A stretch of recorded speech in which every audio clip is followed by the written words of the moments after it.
Hey everybody, welcome to HMF Live. For those of you who are new to this page, my name is Tanya and I am the coach and founder of Hustle to Muscle Fitness. I'm so glad you're here. Thanks for tuning in or even watching the recording later. Tonight's episode, as I mentioned, is about sugar, soda, and your body. And so just so you know, I am a health and fitness coach and I have lost and kept off 75 pounds. And so now because of that, I'm so passionate and just have a strong desire to help other people, particularly women, find their health, find their happiness, and their power through achieving whatever their health and fitness goals might be. So whether it's weight loss, weight gain, just regaining control of your health. That's why I do what I do, and that's why I have this little show, if you will. And I'm also an educator, not necessarily a teacher, but I do like to teach. And so this is a great way for me to learn more and then also pass that information on to you. So welcome and thanks for being here. So sugar, soda, and the body, that's what we're talking about now. This is, I think I posted this earlier, this is a two-part episode or two-part series, so you'll get the other half next week. Tonight I'm just going to talk about sugar and soda and the effects it has on your body. And then next week I will give you some tips to help you if you're trying to stop or quit sugar. So but for tonight, I want to give you the context about why you should bother with sugar, why you should bother quitting sugar. So first thing I want to do is, I don't know about you, but I'm a very visual person. So I have here this very nice red, it's actually cold, 12-ounce can of Coca-Cola. Now, this isn't necessarily just pointing out Coca-Cola, like cola, Mountain Dew, Pepsi, pretty much any soda, really. So in this Coca-Cola, this 12-ounce can, there's about 10 teaspoons of sugar. So I actually want to show you what that looks like. So I have here my little glass. Hopefully I don't make a mess here on my desk. And I have sugar and a teaspoon. So let's see what this looks like. I'm going to see if I can prop up this glass a little bit. Nope. Here, we'll move this down. All right. So we'll get the glass there. Try not to spill it. Okay. 1, 2, 3, 4, 5, 6, 7, not done yet, 8, 9, 10. So that is how much sugar is in that. That's crazy. Would you ever just drink or eat that much sugar straight up? It would make you sick. And I'm going to get into this in a minute, but so in a 12-ounce can, you get 10 teaspoons of sugar. Let's see, lots of people don't drink just the can. They drink the 20-ounce. So let's see how many teaspoons is in that. Okay, so we're at 10. 11, 12, 13, let's see if I have enough sugar, 14, 15, 16, and a quarter, 16 and a quarter. So that is what is in a 20-ounce bottle of soda. Now, I don't have enough sugar to show you what's in a 1 liter, but in a 1 liter, 27 teaspoons of sugar. So if you're wondering why maybe you're trying to do all these things or whatever and you haven't cut out pop or something, you're wondering why you haven't lost weight, or maybe why your diabetes is out of control, or why you're pre-diabetic or whatever and you haven't cut soda out, right there, look at that. That is 16 and a quarter teaspoons of soda that you are drinking when you drink 20-ounce, or 10 if it's a 12-ounce can. So let's move that off to the side here. Okay, so now think about that. Even for your kids, I mean, this is a topic actually that's pretty near and dear to my heart, because I've said many times, those of you who are new, I was a fat kid. I drank soda all the time, and I mean, my grandparents didn't know any better, but there's so much information now. We live in a world where you have literally information at your fingertips. There's no reason why you can't find these things out. And so just think about it. Would you be okay with your kid just spoon feeding themselves this much sugar, or even the 10 teaspoons? Of course not. So why is it okay when it's in here and full of other chemicals, artificial flavors, chemicals, and other crap that's no good for them?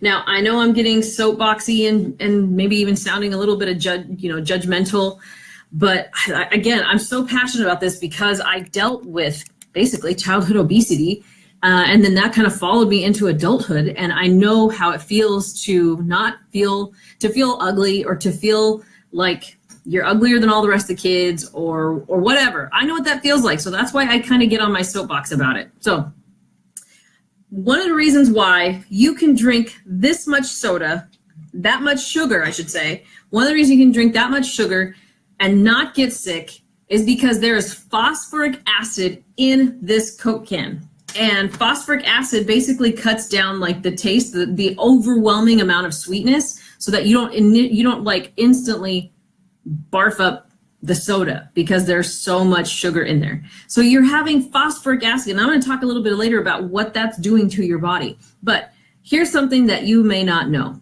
When you are in a pinch and your car runs out of oil, guess what you can use?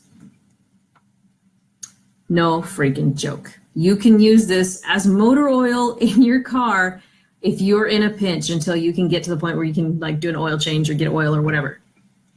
And this goes in your stomach. All right. So first of all, if you drink one of these 10 teaspoons, that's basically your daily recommended value. That is 100% of your daily recommended intake for sugar, grams of sugar, which I think it's about 35 to 40. And so again, you don't get sick because of the phosphoric acid.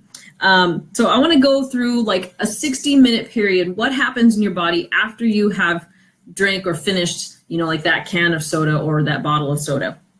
So within 20 minutes, your blood sugar spikes, and which also means your body produces like an insulin burst. Like your blood sugar spikes, so the body's like, holy crap, we got to bring this down, and it tosses out all kinds of insulin. Now, side note, when you do this on a regular basis, you're making your gallbladder? I think it's gallbladder. I always forget. You make your gallbladder and your liver essentially work so hard to have to put out all of this insulin that it kind of exhausts it. And when that happens, that's when you become pre-diabetic and type 2 diabetic. So just FYI.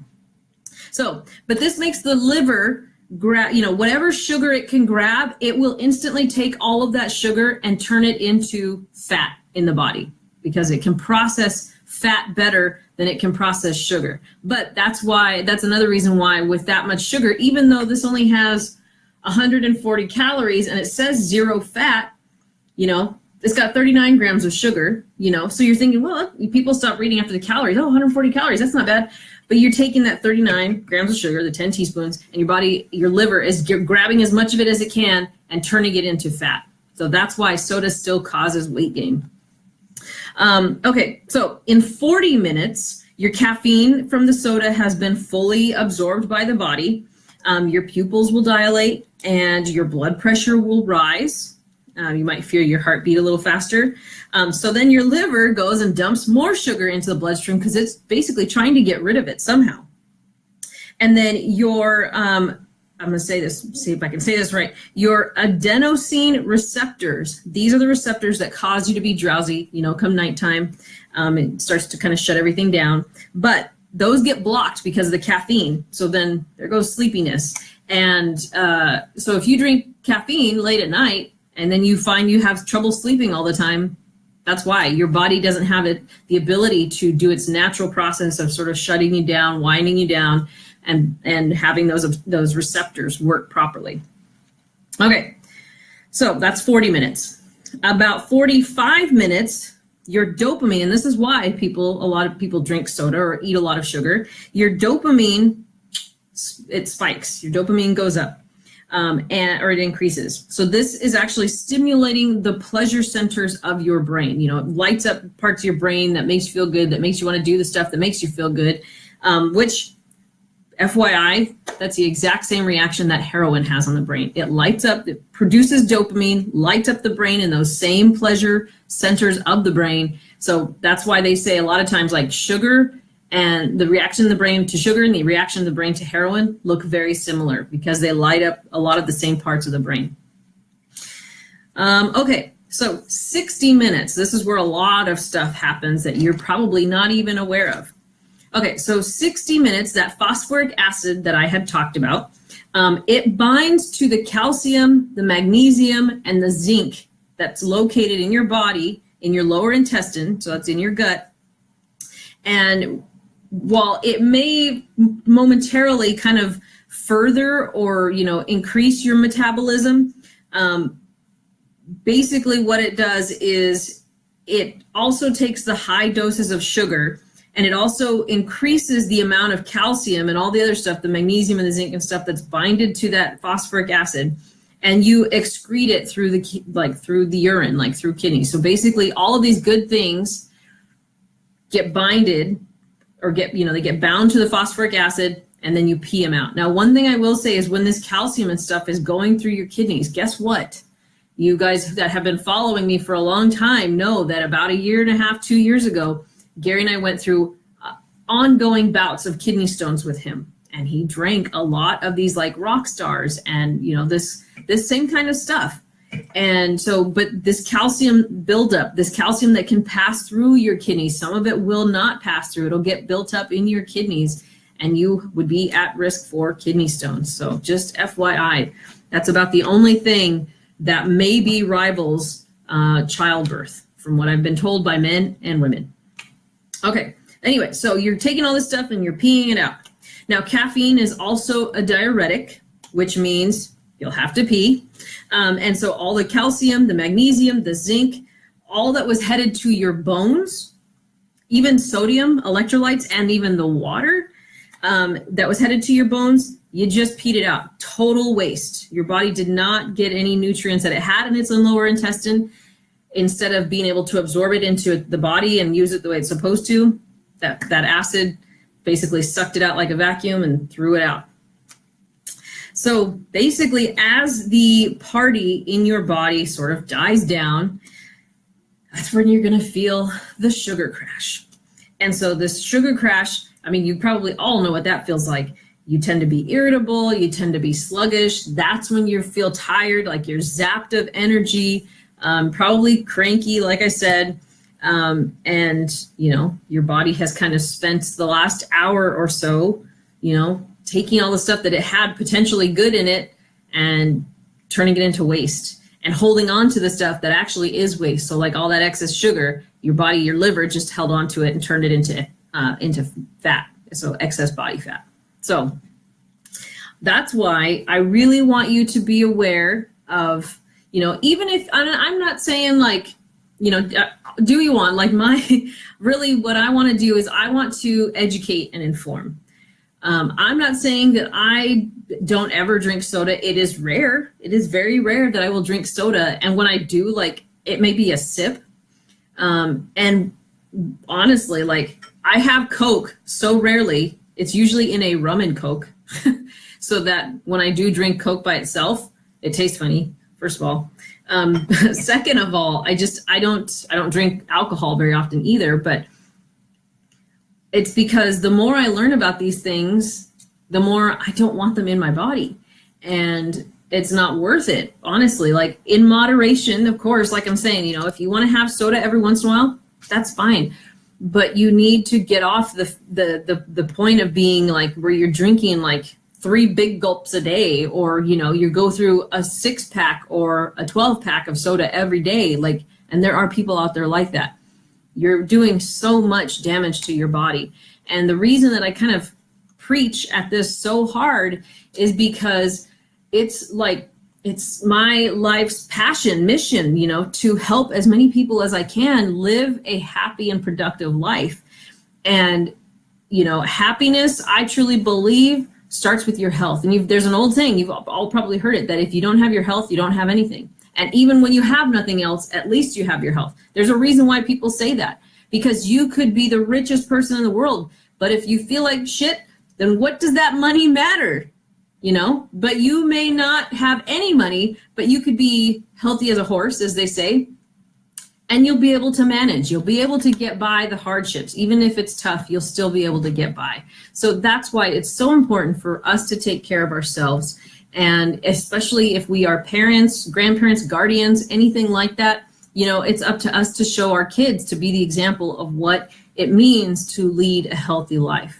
It's balance. I'm not saying you can't ever have soda. I'm saying that you need to be responsible about it. You know, you wouldn't drink, hopefully, you wouldn't drink alcohol maybe at the levels that some people drink soda. Don't drink soda at that same level, you know, be smart about it. Give your body time to do what it needs to do naturally. So, all right, folks, that's part one. I wanted to show you visually. There you go. Remember, this is a 20 ounce. I wanted to show you visually what you are eating, drinking when you have, you know, a 12 or 20 ounce can or bottle of soda. This is what it is right there. Okay, so I wanted to show you that, and I wanted to tell you and teach you a little bit about what happens in your body when you drink all of that, when you eat all of that, what your body does with sugar. And so if you are frustrated with what is going on with maybe your weight loss and it's not happening, but soda is still a big problem, right there, that's why. Not to mention all the other artificial chemicals, ingredients. Phosphoric acid, for crying out loud. Like, would you really just go drink phosphoric acid? No, of course not. But they get away with so much stuff when they put it in those nice, pretty little cans. So just read labels. So getting ahead of myself though, remember to come back next Tuesday. Should be at the same time. I will keep you guys posted because I'm actually traveling to Boston next Tuesday, so it might be a little bit of a different time. But I will be giving you like 16 tips. You don't have to use them all, but 16 tips to help you kick off or to quit sugar. So come back next week, next Tuesday, HMF Live. Hopefully we'll be at 6:30 Pacific Standard Time. We'll see, depends on my travel day. But I will come back, do part 2, and give you tips to help you quit sugar. I hope that you found this to be, it might have been a little bit shocking, but I hope you found it to be informational, educational, and helpful, because ultimately that is my goal, is to just help you know what to do a little bit better each day to live a healthier life. So if you have questions, and one more thing before I log off here, I will fully admit to being a somewhat reformed sugar addict. Now, I don't necessarily drink soda, but I've told many people, like, if I could live off of like cookies and chocolate, I totally would. So I'm not saying this as a holier than thou, I never eat sugar kind of thing. Not at all. I struggle just like you do.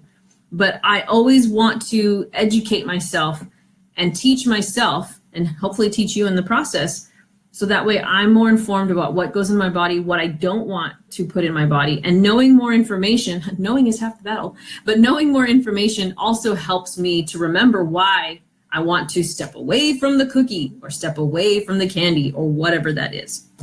So I just want to let you know that, yes, I struggle with sugar too. Maybe not in the form of soda, but I used to drink tons of soda.